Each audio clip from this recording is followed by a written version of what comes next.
Welcome to The Breakdown with Brodkorb and Becky, a weekly podcast that breaks down politics, policy, and current affairs. I'm Becky Scherr. And I'm Michael Brodkorb. We are returning this week with a bonus episode to cover the continuing political and legal developments that have consumed the Minnesota House of Representatives. One of the major flashpoints in the ongoing legislative standoff has been the controversy surrounding the election, swearing in, and seating of Representative Brad Tabke from House District 54A. In our recent podcast episodes, we discussed the issues surrounding the election and the missing ballots. We are excited to be joined today by incumbent Representative Brad Tabke to learn his perspective on the standoff at the Minnesota legislature. Today, we will talk with Representative Brad Tabke about how we got here, what can be done to end the legislative standoff, and how we can prevent it from happening again. Thanks for joining us and enjoy the show. We are very excited today to be joined by Representative Brad Tabke, who is the newly elected state representative from House District 54A. Representative, thank you for joining us today. Hey, thank you so much for having me. I appreciate it. Now, there's a bit of controversy surrounding maybe what I just said, but why don't you, and we have discussed on multiple episodes some of the issues related to these cases on previous episodes, but we want to give you the floor to talk about it from your perspective, what listeners should know, what you want people to know, and let's just kick this off, but we want to give the floor to you, but we also want to acknowledge how appreciative we are that you joined us today, that you would take the time to talk with us under the circumstances that are going on. And I look forward to the discussion. But with no further ado, why don't you kick things off? Yeah, thanks. The story has, I guess, a lot of twists and turns and it's been back and forth and just quite the journey that we've all been on here in Shakopee. And so, long story short, we've got 22,000 voters, 21,980 that voted in our election on November 5th. It was a very close election. At the end of the day, we had a win by 13 votes in our favor, and then there was a recount, and that ended with a win of 14 votes. But there was also a city clerk in the city of Shakopee who threw away 21 ballots. 21 people had their ballots thrown away, and it's unconscionable. It's not good. It's terrible. And we should be passing some laws to make sure that we are fixing some of those loopholes. And it's mostly clarification, like what she did was wrong. And there's no question about that. And the county attorney will be deciding how to handle that going forward. And from there, we have a win by 14, and then we have 21 missing votes. And so we're basically heading toward doing a special election. Like that was what our internal our side plan was, because I wasn't comfortable with the fact that it wasn't concrete. Like it is just not a good thing for people to have. And then on the day before Thanksgiving, Scott County verified independently. This came from Scott County. They verified that we could identify with certainty 20 of the 21 voters whose ballots were thrown away. And that was done because these were 20 ballots in precinct 10. There was one ballot in precinct 12A, but all the ballots from October 16th, 17th, and 18th, I believe is what the numbers were. 15th, 16th, 17th those ballots were all processed from early voting at the city of Shakopee. And so Scott County was able to identify who those 20 voters were. And so then once we knew who they were, we looked up who we'd talked to during the campaign and who we'd gotten hard IDs from. As you guys know how campaigns work, we got IDs on many, many folks and knocked thousands and thousands of doors in Shakopee and had talked to thousands and thousands of people. And with that, we knew where at least 4 or 5 people were pretty solidly. Like there was a very good chance that they were extremely on our side, had absolutely voted for us because they said they were going to vote for us. And so we went and talked to folks and were seeing where they were. And with a 14 vote margin out of 21 ballots, we needed to affirm without question, with no uncertainty whatsoever, that if we had 4 of those folks who voted for us, then we clearly, decisively won the election. It's ugly. It's not is not the way it should have happened. It's not the way it should be moving forward. But it's very clear that we won the election on our side out of 22,000 votes, and those votes should stand. And so when we had a trial on December 16th and 17th, there were, of those identified voters, 12 of them testified. 6 of them voted for Aaron, 6 of them voted for us. And that gave us an insurmountable win. And so we knew that we had won. And so then we just waited and waited and waited until the judge came through with her ruling. And she ruled yesterday morning, first thing, that we had, without question, won the election. And so from there, throughout this process, there's been a lot of misinformation, a lot of attempts at muddying the waters. And it's just been ugly and gross and it's just so dumb so many of the times. And so it's been frustrating watching that happen and being party to the lawsuit. It was not okay for me to be publicly out in front of things and doing, because we had to wait for the lawsuit to come forward, because I'm super biased. Like I'm extremely biased in what I think can and should happen on here. And we needed independent, third party, non-biased folks to say this is where it's at. And so we were waiting for the judge to come through and say what actually findings of fact, legal findings of fact as to what happened. And so we had that. And so now I'm out talking and making sure that everybody in Shakopee knows that whether you are a Republican, Democrat, in between, wherever you are at, your vote matters and your vote counted. And this is where we're at today, is that I'm the state representative. I'm here to protect people's rights and do all the things at the Capitol that I am elected to do. And so we are out making sure to share that message today. And the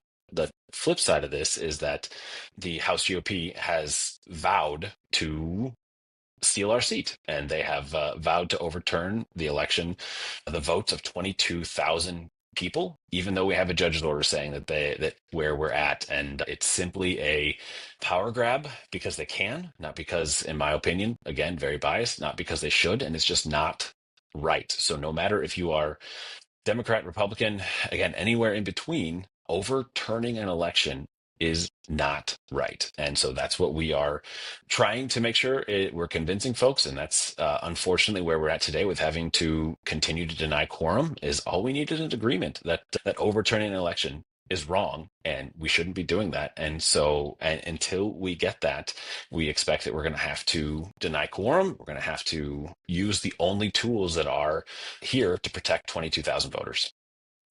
Representative Tabke, I listened to everything you said, and I agree with a lot of it. I want to ask you just bluntly, do you think you won on Election Day?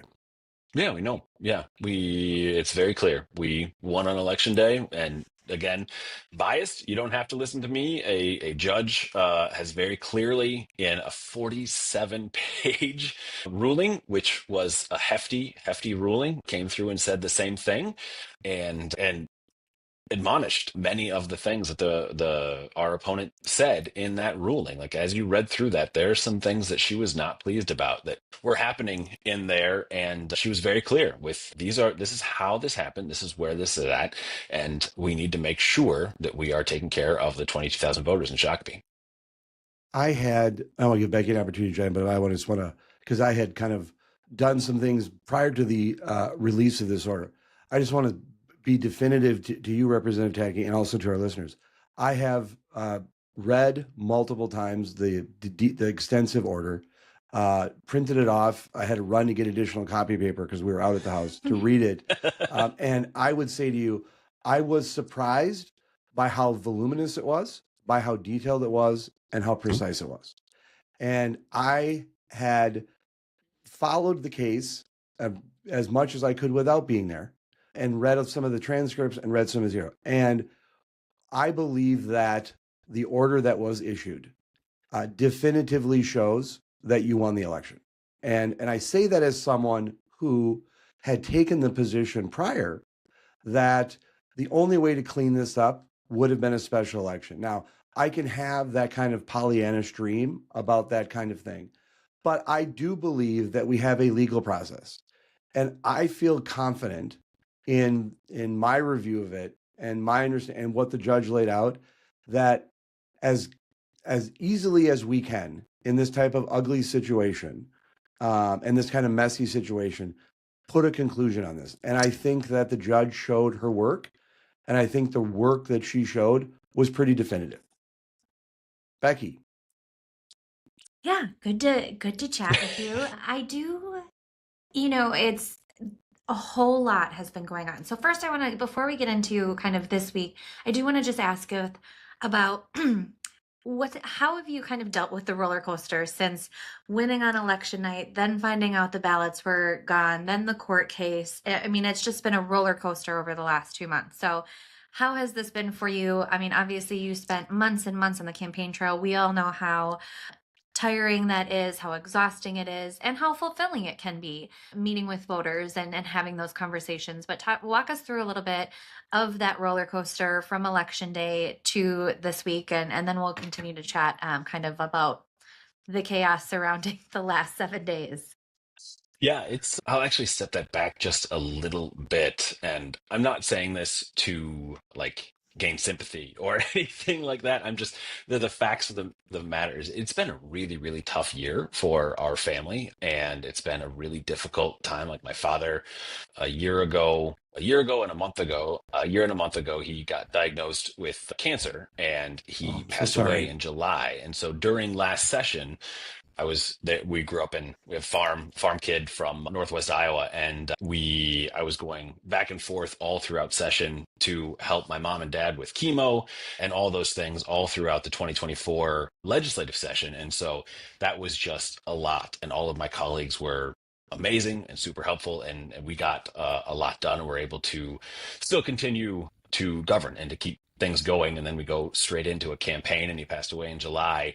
And then again, farm kid. So I was through harvest and the campaign. I would be here in Shakopee for 3 or 4 days, and then I'd be in the combine and hauling corn around for 3 or 4 days, and just back and forth all through October.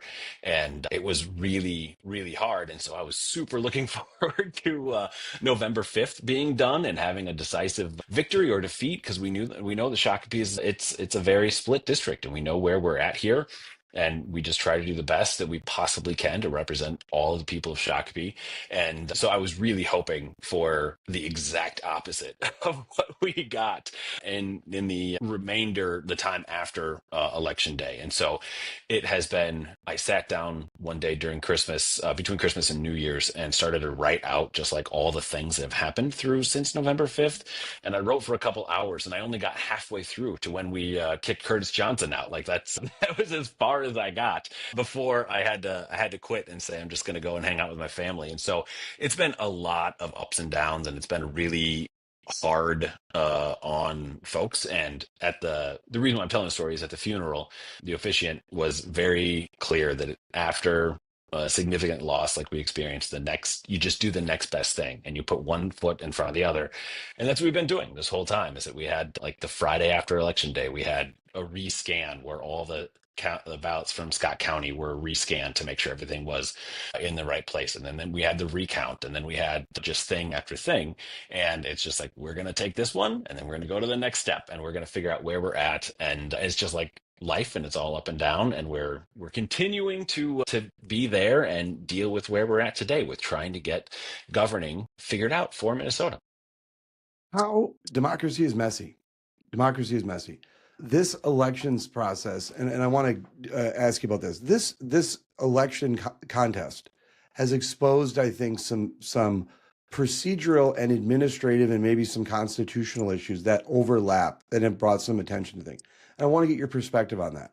I am someone who, again, thought a special election was the cleanest way in which to do this. And I understand that, again, to some that may be Pollyannish, but it's obviously something you guys had considered at some point even supporting. But the reality is that we have a court system, and the role, as I think my perspective is in related to House members, and I'd like you to help explain this to some of our listeners.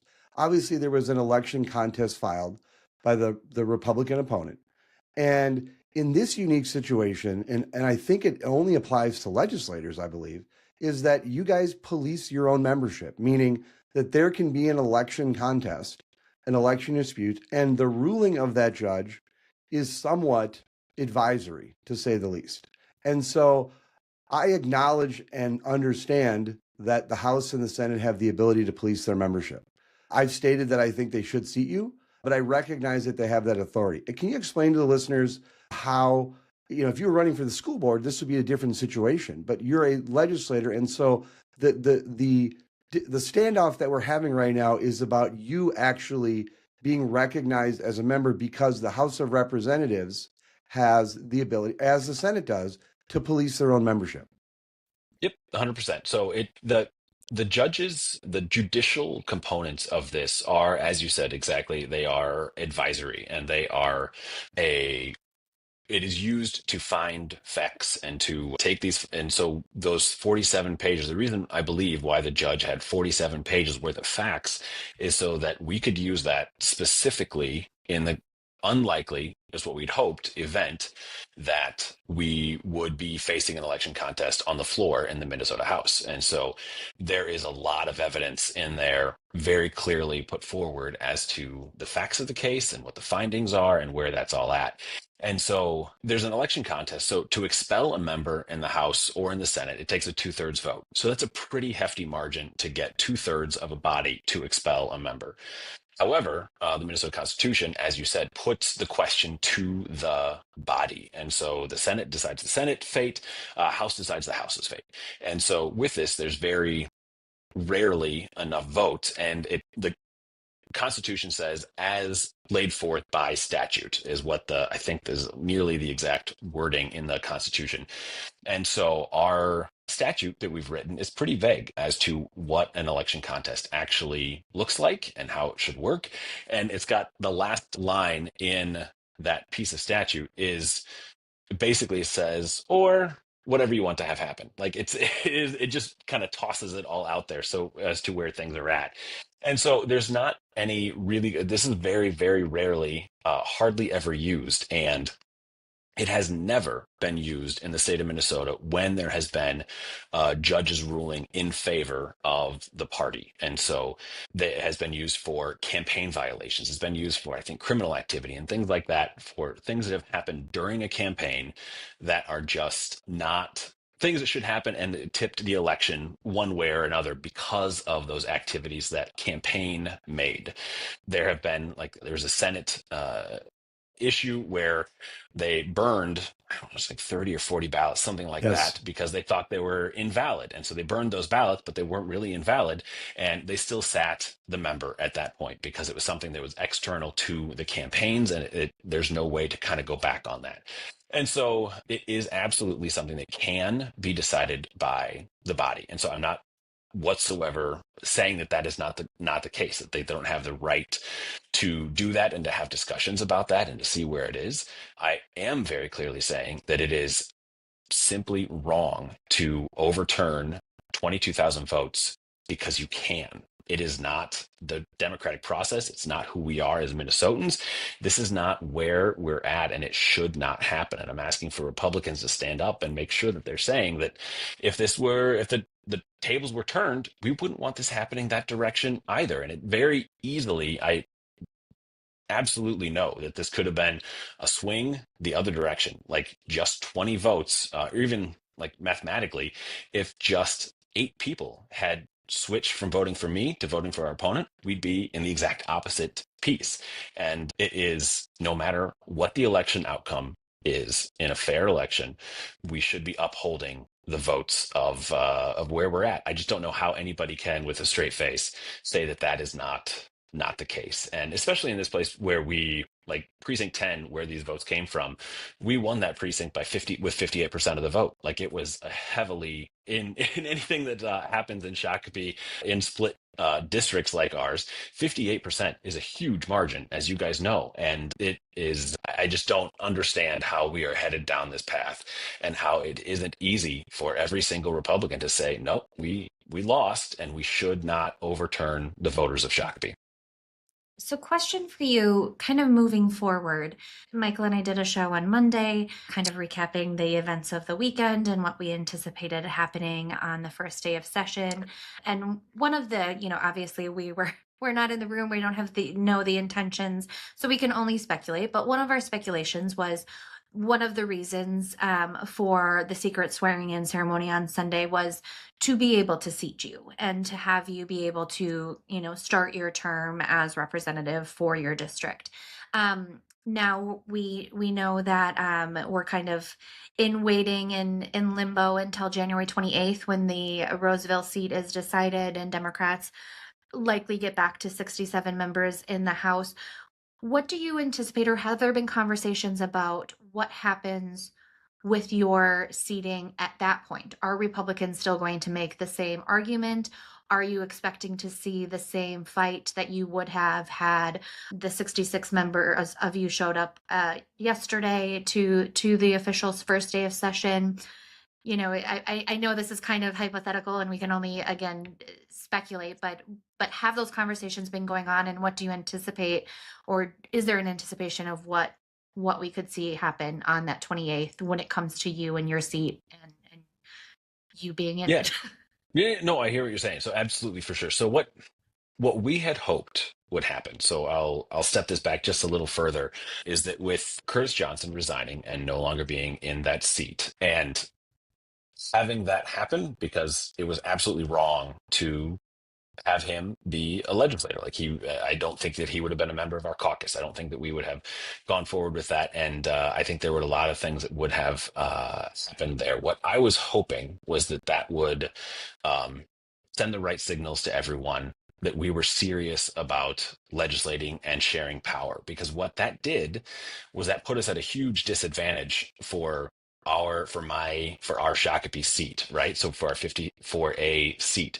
And so what we were hoping would happen is that everyone would cooler heads would prevail, type of thing, and say that, hey, we know that we're trying to head to the right direction. We know we need to share governing, and we know we need to share governing in order to pass budgets, to pass any bills, to do anything. We need to have bipartisan votes. There's just no way around that with a 67-67 tied House. And so what we were hoping, at least what I was idealistically and naively hoping, was that we could say, hey, we put this branch out to make sure that we are showing that this is what we want to get done, and we want to govern together, because this is what Minnesota said we're going to do, right? We don't have any choice in this, but this is what Minnesota said. And so both sides would have rather had 68 votes. There's no way no way around that piece, but that's simply not where we're at. And I'm a pragmatist, and so we should have moved forward with the co-governing agreement. And the speaker absolutely put forward that until we get back to split again, that you can have the committees, you can have the speakership, you can have all of those things, because we had a member that was simply wrong. And that is not the way this should be. And we lose in that case, and that's okay. But once we're tied again, we should act like a tied, we should be adults, and we should act like a tied body.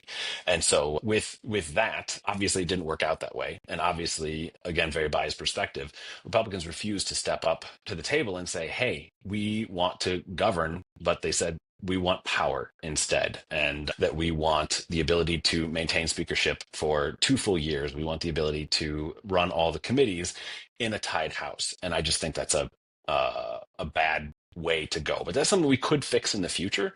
But my opinion is the reason that we had to be sworn in early and we keep it quiet, which in hindsight wasn't the greatest thing, but because we wanted to all be sworn in together as a body on Tuesday, on the first day of session. And so, but we also didn't want to be going into the fact that we might have to be denying quorum in order to save our Shakopee seat and protect the 22,000 Shakopee voters.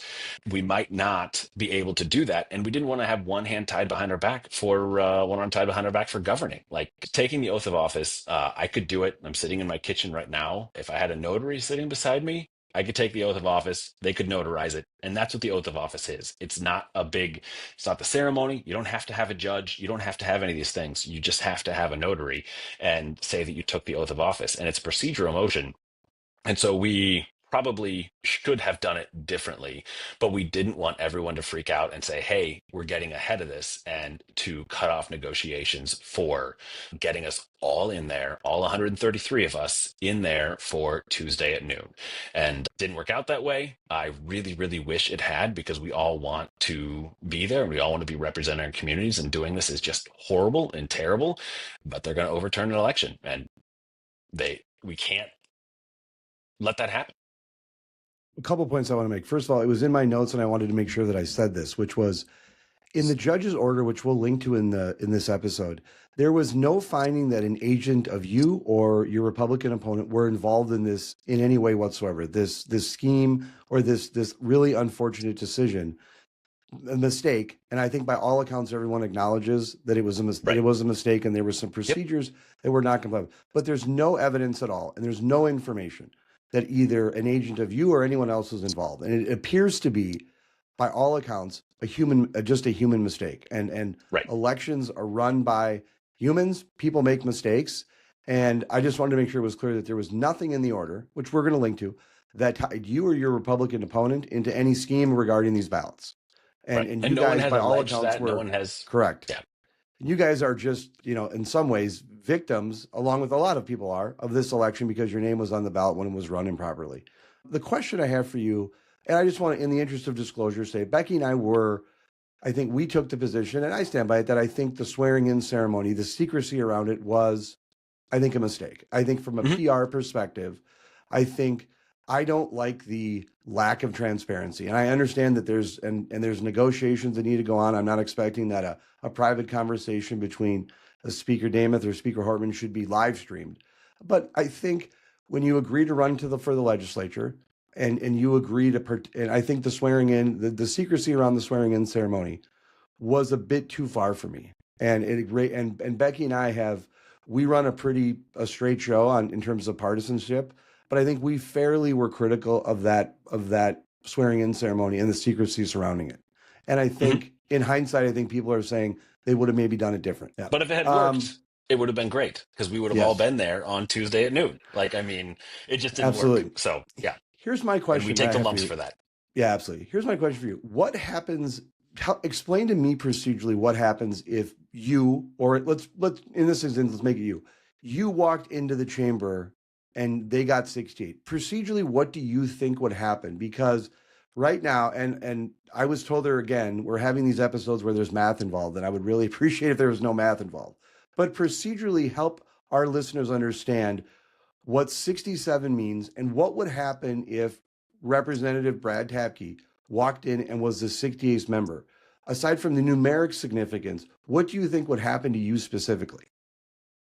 Yeah, I would be tying my own noose. That's what would be happening. It would be great and super poetic and dramatic and all the awesome things that everybody wants for clicks. If I were to have strode in on a horse on Tuesday at noon, that would have been fun.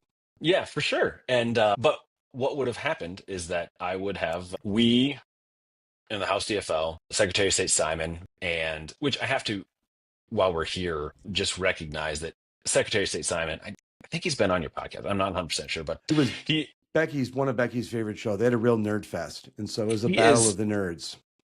As the House GOP is just ripping him to shreds and denigrating his knowledge and just his authority and his ethics and his morals as a person. That's been the most disappointing thing, is how much they've been ripping on Steve Simon.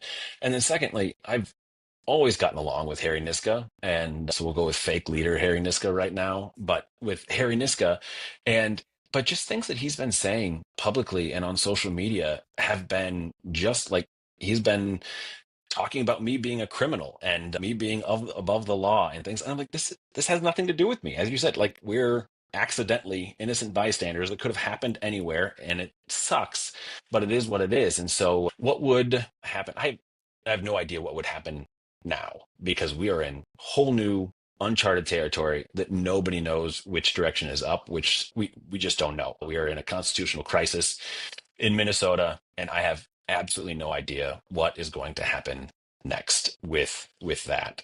But if yesterday at noon, if I had gone in, what would have happened is I would have given quorum and legitimacy to how things were moving forward. We would have elected Speaker Dameth because you don't need 68 votes to elect a speaker.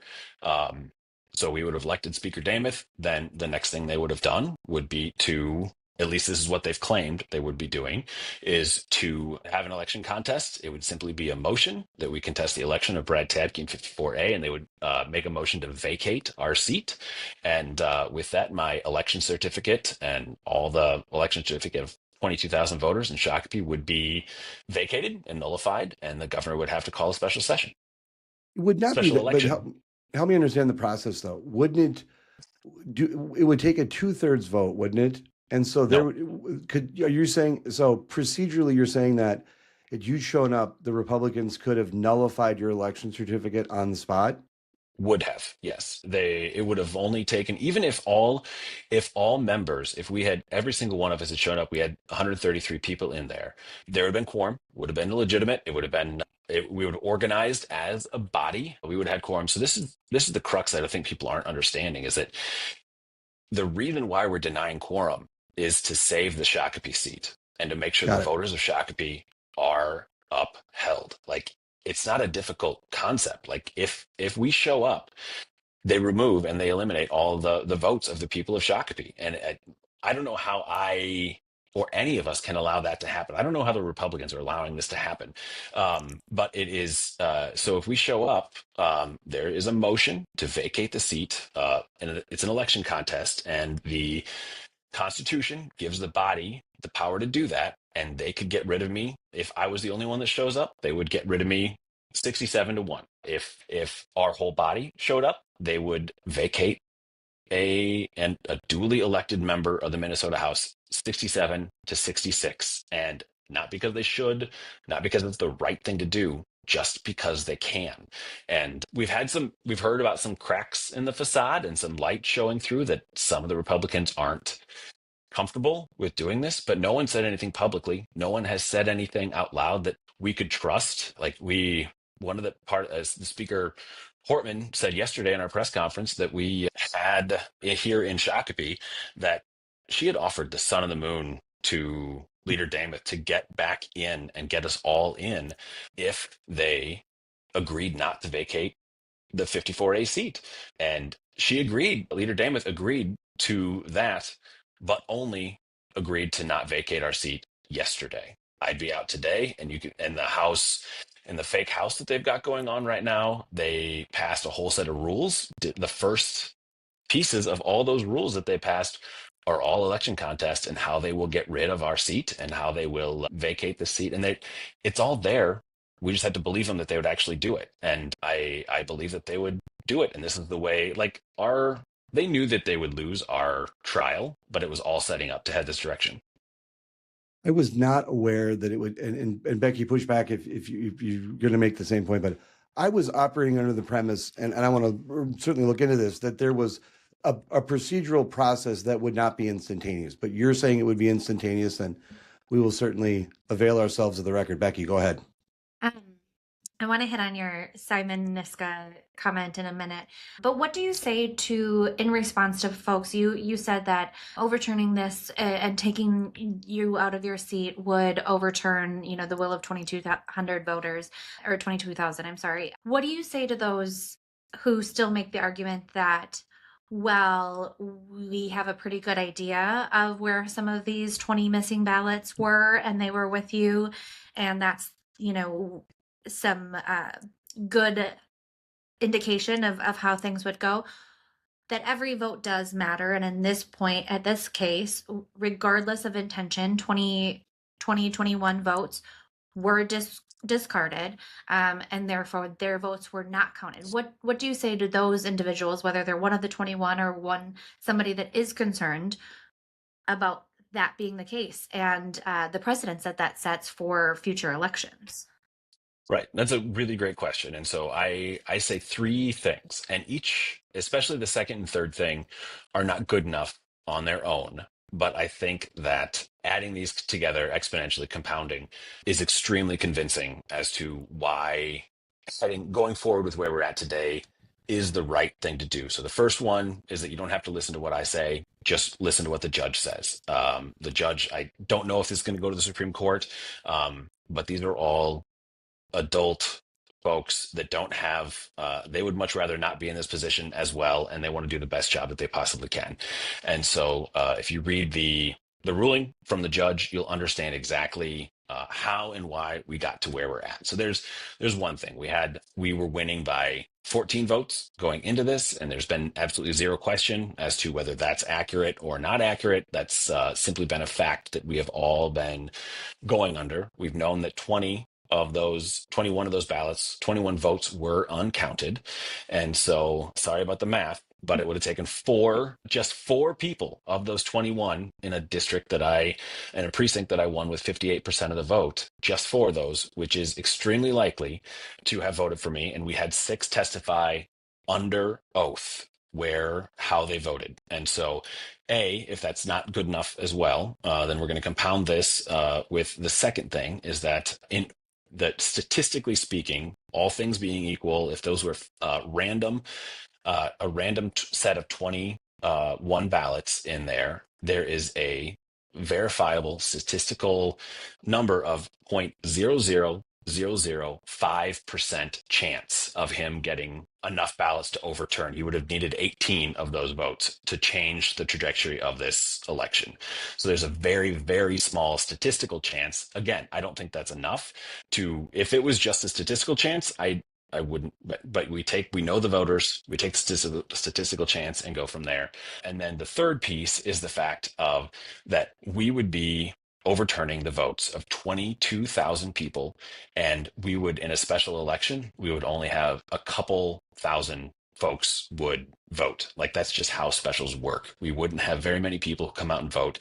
And I think that, and this is the value judgment for sure, I think that we know enough about those 21 to have this be a full and whole election that is a much better representation of who we are as a district than having just a couple thousand people vote.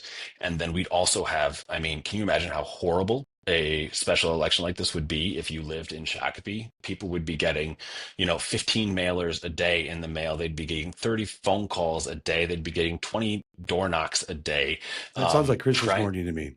It sounds horrible is what you meant. Yeah, and so it would just be terrible for our community to go through this. And so I think that all things, whether you believe me, whether you believe the judge or not, I don't know how, when you put all of those things together, you can come up on the side that it would be a good idea for our community and for the voters of Shakopee to turn that over. Unless you're just so very partisan that you just don't like the result and you'll take any chance to grab power that you can. Like, that's also a legitimate stance to take. I just simply disagree.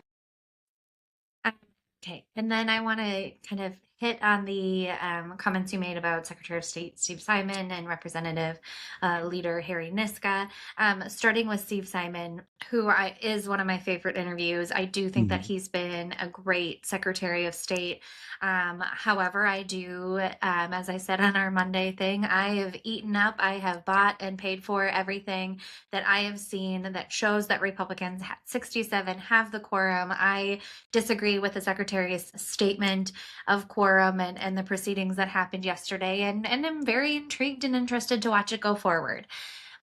But I will say one of the things I wanted to hit on is because you said, Harry, amongst others, and kind of the verbiage that they've said about you, and it's been a really hyper partisan situation, right? I mean, everything surrounding this, whether it's your situation, the quorum, everything going back and forth, it has to feel a little personal, even if it's not intending to be about Brad Tabke, the man, and instead of the seat and the situation. I did see Leader Hortman, a quote I saw on Twitter just this morning or last night, said that her and Dameth are still having good conversations. They know it's not personal, that it is procedural. How do you walk in once this is all said and done and Republicans and Democrats are back in that chamber, working hopefully together to pass the budget, to pass good laws for the betterment of our state and our citizens? Are you going to be able to? I mean, it's got to be hard, but how do you work through that, and how do you get to a point where you're not taking some of those things, being called a criminal or whatever it might be, personally, and move forward and work and hopefully have a successful first term in the Minnesota House? Yeah. So I've had close elections many times. I've won, I've lost, and I like personally, I am able to be, I think, extremely pragmatic and say that, especially a campaign's a campaign, and now we're governing, and this is what we are doing. This is different, however, where relationships by doing what is happening today, relationships are being obliterated. Like, it is for what gain? Like, that's the thing that I keep coming back to is like, how how is what's happening today helping anyone in Minnesota? Like, how is this getting anywhere? Because eventually we know we're going to give quorum eventually when we're able to protect my seat, and when we're tied at 67 again, we'll be able to protect us through a variety of procedures and scenarios. They won't be able to kick anybody out at that point. And we know these things. We know for a fact that we have to pass a budget. We know for a fact that we are going to govern together at some point, and it's inevitable. It has to be that way. But I honestly don't know how like relationships recover from these kinds of things, because there are folks that I admire dearly, like Paul Anderson, for example. Like, Paul is just a wonderful, fabulous human being. And we disagree on politics, and that's okay. But he's like, we've served on boards together, we've served on ag committee together. And like, I really, really like Paul Anderson. And he is just a great human being. Like, it made me sad watching him walk up there yesterday when it didn't have to be this way. We could have absolutely legitimately elected with 133 people in the House. We could have elected Speaker Dameth as the first person of color as a speaker in the state of Minnesota. Like, we could have done that. And to see her like thanking everybody and all the things, it just made me sad that it is this way with such an asterisk beside it and not knowing where it's going to go. We didn't have to go down this path. We could have absolutely chosen a different path. And I honestly don't know how some relationships recover from this. Like, I'm a swing district. It's a very purple district. I have to work with everybody. I don't have a choice. And that's what I've always done while I was mayor. That's how I've always done this thing. And that's how I choose to govern. And I work with anybody, no matter where we're at, what's going on, as long as I can trust them. But that trust factor has been broken on a variety of places, and we're going to have to figure it out. We're going to have to go to counseling all together, and we're going to have to figure out what this looks like. But it's going to be different. I think that Blois had, like, we're in a fundamentally different place. Like, I think it was this morning that Blois was writing that this is a breach of trust with the people of Minnesota. And I understand how people can be angry with both sides of this. And I hope that I've explained enough today as to the fact that why we don't want to be in this position as the DFL caucus, but we're forced into this position to protect democracy. And I just think it is a terrible place for everybody to be, and everyone should be doing everything they possibly can to get to the next steps. And I hope to be lending my voice to that. And I hope to be, instead of hurting where we're at, just helping to have everybody on the same page. Like, this is what it means for the people of Shakopee for moving forward with the way you vowed to move forward. Like, we need Republicans to step up and say, hey, this is not right. And we need to give cover and the ability for us to all work together, because we've got a job to do and we should be doing it today. Representative Tabke, we could go on for another hour, but I want to be respectful of your time and some of the parameters that we agreed upon. You've been incredibly gracious to come on and offer the perspective that you have. And this is what needs to happen. Becky and I approach this from differing perspectives, but it's fair to say we're Republicans and you're Democrats. And my hope is that by having this conversation today, that we can at least be a platform where some people can see and learn how to talk. And there's some things you said I agree with and others that I disagree with. But I will say to you that I wanted to say from wearing my partisan hat and just wearing my good government, I hope you succeed. I hope the legislature gets this standoff gets resolved. I hope we can figure out how to not have these issues in the future. I would love to have you back on, because I have a lot of questions about the mechanics of elections that I think sadly what happened in your district have exposed.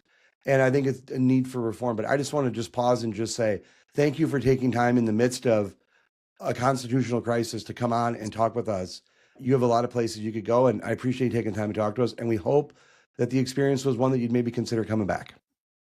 Yeah, absolutely. Thanks for having me again. You've both been wonderful in letting me talk probably too long about some Not at things, all. but it's just important to, and for it's cathartic for me as well personally to like get it all out there. And I hope I'm not doing that too much, but it's just good to share where we as a caucus and where I personally am at for our voters in Shakopee. It's important that we protect them. The best shows that we have are the episodes where I talk the least. And so when Becky's leading and someone else is leading, those are the best episodes. So thank you so much. And we look forward to talking to you soon. Please be safe. Thank you. Thank you. Bye. Becky, I'm very proud of the fact that we just interviewed Representative Brad Tabke. We are in the midst of a constitutional crisis. And the fact that one of the, I don't want to say participants, but one of the, I guess I would say, I mean, he's a legislator, but the fact that he would make time in the midst of that to come talk to us on our podcast is, I think, shows that we've established a brand where people can come and talk, even when we disagree with them on issues. And I want to get your perspective on the interview. Yeah, I'm really grateful that he was able to come. Obviously, I can't imagine being in the situation that he's been in since November. So many arrows firing his way. And obviously it can't be tough to have some of those direct attacks and just be going through this when you just want to know the results and the outcome and move forward just like the rest of us. So, as we discussed, the judge's ruling was pretty comprehensive. It seems to hit a lot of key points. And while I still have some trouble with missing ballots and what that actually means and how can we be for sure about it all, the judge has ruled, and from my perspective, that the judge has ruled. There are certainly some questions or things I disagree with the representative about, and largely this is stuff, I mean, no surprise of what we've had other conversations about the Democrats claiming the high road but not taking it. And I think that largely when it comes from the secret swearing in to kind of preempting this judge ruling, which was in their favor, but just as they were accusing, Republicans of wanting to take stances in this case before it was ruled, they kind of did that as well with the secret swearing in on Sunday. And again, I think I made it pretty clear with my comments in our conversation with Julius a week ago that the Democrats would be doing the exact same thing Republicans are had the roles been reversed to the 67-66.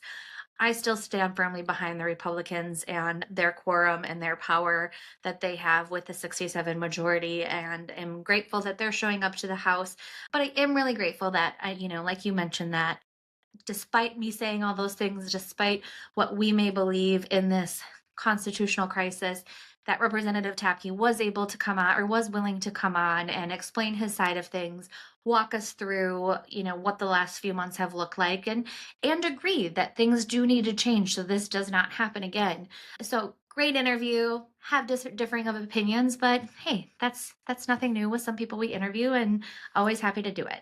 Yeah, I mean, I agree with you. Now push back a little bit, which you obviously never need permission to do or suggestions to do, but I was surprised by the judge's order. And because I'd followed it pretty closely, I did not go to the trial, but I had read a lot of the source material. And I think the judge did a very good job of showing her work and laying it out in a pretty definitive way, statistically a definitive way. I'm actually going to defer to my daughters on the statistical definition of it. No disrespect to your math or Representative Tabke's math, but the math experts in my life are my daughters. But I think it's pretty strong. And my perspective was, I was surprised with it. And in reviewing that order and the work that was shown, I said, look, this is the order. I had published an op-ed, which I want to get your feedback on the calling for a special election. But I sent out some bullet points, which I stand by, and I still agree. The House has the ability to police their membership. I think that Representative Tabke should be seated. I think the Democrats should show up and work should get done. I also believe that there is some substantive reforms that should come from this process. I think that for all of the talk of Minnesota having good government, clearly there is a fissure that has been exposed between the role of the House, the role of the courts, in elections and how they are viewed, I think is important to note. And I think it's also there's a need for some reforms around elections. There have been some cases in Minnesota where I understand that the work of elections is administered by local elected officials, by local officials, and by volunteers, paid staff, and a whole host of people. We have got to find a way in Minnesota to tighten up some of these election procedures to prevent this type of stuff from happening. And I think that Representative Tabke and others who are concerned about election integrity should wrap their arms around this case and look at and what's going on right now, independent of what happens in the seating of Representative Tabke, although I think he should be seated. Reforms that can be due to change this process, because ultimately it is Minnesotans that are suffering. And that's why, even though I think the judge's order was pretty definitive and pretty clear, and I shouldn't say pretty, I think it was definitive and clear, and I feel comfortable with the work that was shown. I stand by my position that I think if we don't have a benchmark and someone out there saying, can't we do this a different way or a better way? I understand his perspective on the special election. Clearly, it was something that he had considered at some point, or the Democrats had considered.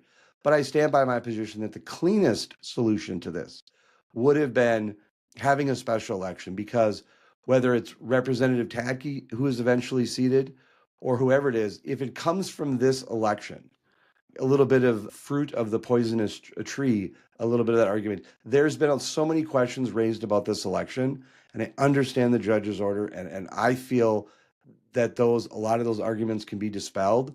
I do think an election, a do-over election, makes sense, and this is a situation that called for it. I understand that's a lofty goal, maybe Pollyannish to some, but I stand by my position that would have been a good solution. Your take ripped me to shreds with your comments on my op-ed. No, I thought your op-ed was well written, well researched, and I do agree. I believe that there should have been a special election in this case.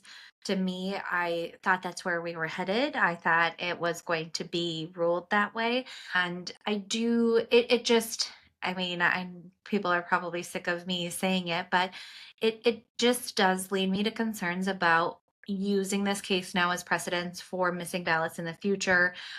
Like you mentioned, there's nothing that either side have found or pointed to ever throughout this process to allude to or claim that there was malicious intent in the destroying of these ballots.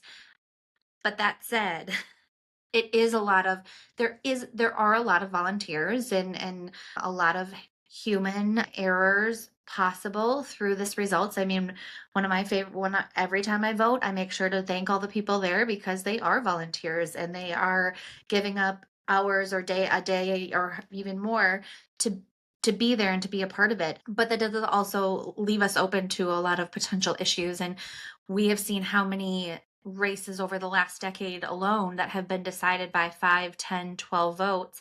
And so I do have concerns. I share your sentiment and hope that there is some reform that can be done from this to firm things up and just allow us to have a little bit to continue to have trust, or have more trust in our election process, and fingers crossed.